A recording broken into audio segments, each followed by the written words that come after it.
Growing up, buns was one of those baked goods I didn't really like because, well, it was too dry. Today, I'm sharing my reinvented buns recipe that is full of flavor and softer than your typical rock bun. Let's get baking! To start our buns recipe, I'm adding 2 cups of all-purpose flour, 1 cup of sugar,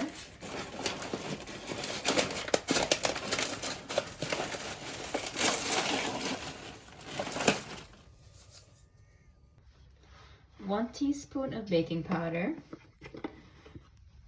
half a teaspoon of cinnamon,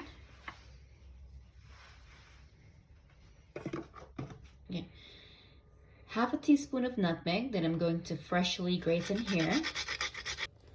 Next, we'll stir to combine, and then we'll add our butter next.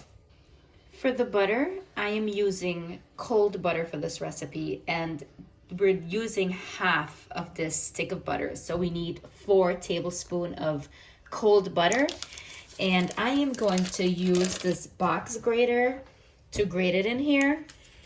That way it's evenly distributed in the flour mixture. Our butter is grated in, and at this point, I'm going to use my fingers to rub the butter into the flour. Okay, our butter is rubbed in, and the flour is nice and crumbly at this point.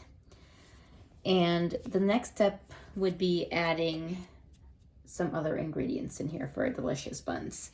I'm going to add some oatmeal, 1/4 cup, and some almonds, and this is whole almonds that I have chopped up. Mix to combine, and then we will add our liquid to bring these buns together. For our wet ingredients for the buns, I have 1 egg. I'm going to splash in some vanilla, about half a teaspoon or so. You want to whip to combine. Next, I'm going to add 1 cup of milk to our egg. And this is the liquid that will bring our buns together.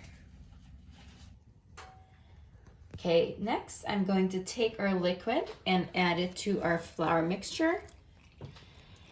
And we are going to mix to combine. I'm going to add in some coconut flakes, and this is about a cup of coconut flakes in here. And we'll stir this up to combine.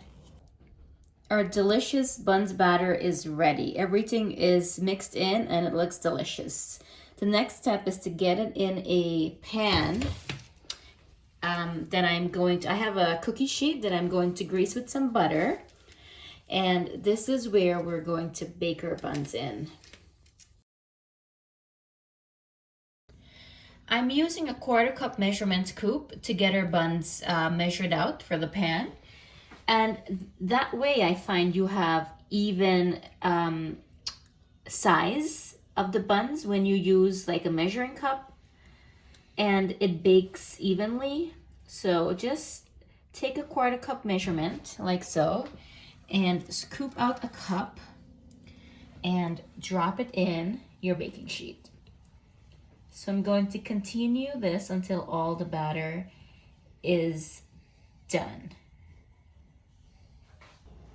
Our buns are all measured out, and the next step before I put it in the oven is I like to add some cherries or cranberries on top of this before I add it to the oven. So I don't have any cherries, but I do have cranberries, and I'm going to add about 3 of them right in the center.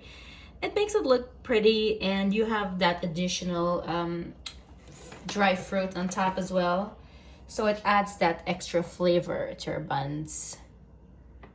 And again, this is just my preference. It can be omitted, so it's not a necessary step. Our buns is all ready for the oven, so we'll get this baked next. We're gonna bake our buns in a 350 degrees preheated oven. Our bun's been baking for 45 minutes now, and it is done. Let's get it out of the oven. And I'm going to let it cool for about 5 minutes, and then I will plate it and show you guys what it looks like. This is our final product, plated. If you like this video or any of my other videos, please like and subscribe. Thank you.